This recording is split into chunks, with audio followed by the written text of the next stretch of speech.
Bonjour et bienvenue à ce nouvel extrait issu de la formation Power BI de FMC Digital. Durant cette vidéo, nous allons découvrir comment créer un diagramme Pareto. En effet, ce principe souvent appliqué en entreprise semble modéliser approximativement les situations suivantes. Gestion des ventes, 80% des ventes est réalisée grâce à 20% des références. Gestion client. 80% du chiffre d'affaires est réalisé par 20% des clients. Gestion du temps. 80% du travail peut être effectué dans 20% du temps. Ainsi, en se basant sur les visualisations fondées sur l'effet Pareto, les dirigeants et les managers vont pouvoir identifier les propriétés de certains problèmes stratégiques et hiérarchiser les actions à entreprendre pour améliorer de façon significative la situation. De ce fait, la mise en œuvre de ce principe dans Power BI est également un moyen de diagnostiquer succinctement l'activité de son entreprise. Dans notre exemple, nous souhaitons appliquer cette loi pour déterminer en premier lieu les 20% des représentants qui génèrent 80% du chiffre d'affaires, puis les 20% des familles. Notez que deux méthodes se présentent. La première consiste à utiliser des formules d'axes. Commençons par l'ajout du visuel. Je vais glisser le champ nom représentant dans l'axe X et le chiffre d'affaires dans l'axe Y, où on souhaite afficher la courbe du chiffre d'affaires cumulé en pourcentage. Dans un premier temps, on va classer les représentants selon le chiffre d'affaires réalisé. Pour ce faire, je vais utiliser la fonction AsOnValue pour m'assurer que le contexte non représentant va être filtré sur une seule valeur distincte et que dans le cas contraire, rien ne sera retourné. Par la suite, je fais appel à la fonction RankX permettant de définir le rang de chaque représentant. Puis j'utilise la fonction AllSelected pour indiquer qu'on souhaite effectuer le classement sur la table non représentant, tout en conservant les filtres explicites, outre que les filtres de lignes et de colonnes. Et j'ajoute la valeur à classer et qui est chiffre d'affaires dans notre exemple.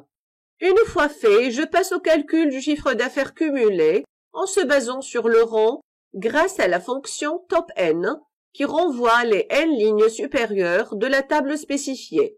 Celle-ci doit être utilisée au sein du SAMX qui va nous permettre d'obtenir le chiffre d'affaires cumulé pour chaque représentant. Notez aussi que je veux trier les données retournées par ordre décroissant. Je vais donc utiliser la commande DESC. J'aurai également besoin d'avoir le chiffre d'affaires total.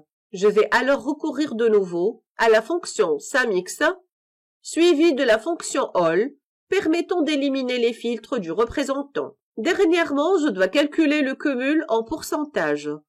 Pour ce faire, je fais appel à la fonction divide afin d'avoir le ratio.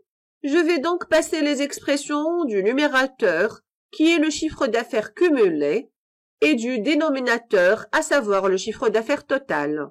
Maintenant, je passe pour l'insérer dans l'axe Y de la ligne. Il me reste qu'ajouter la ligne 80%. Pour cela, je crée une dernière mesure pourcentage et je la glisse au niveau du même axe.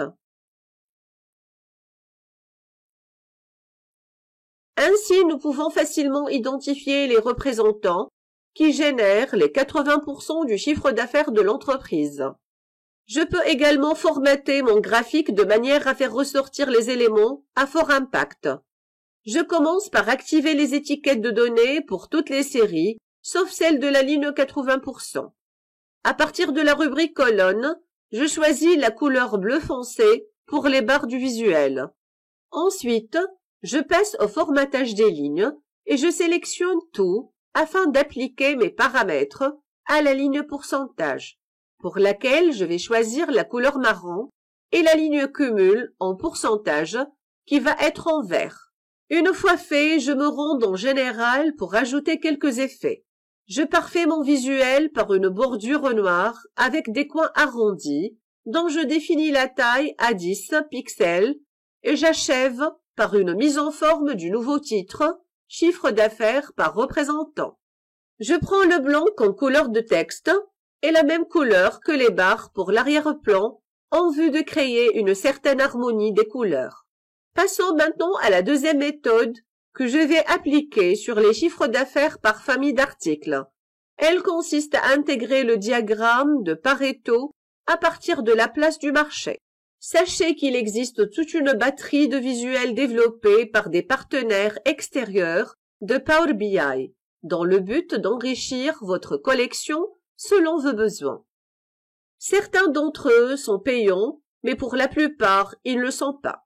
Sachez également que la majorité des visuels est testé et certifié par les équipes Microsoft, comme c'est le cas pour celui que nous abordons dans cette vidéo. Pour en bénéficier, il suffit de se rendre dans « Obtenir plus de visualisation » et taper son nom dans la barre de recherche.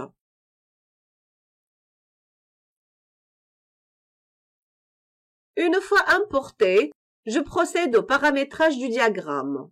Je vais glisser le champ intitulé de famille dans les catégories et chiffres d'affaires dans les valeurs. Je passe maintenant pour effectuer la mise en forme nécessaire.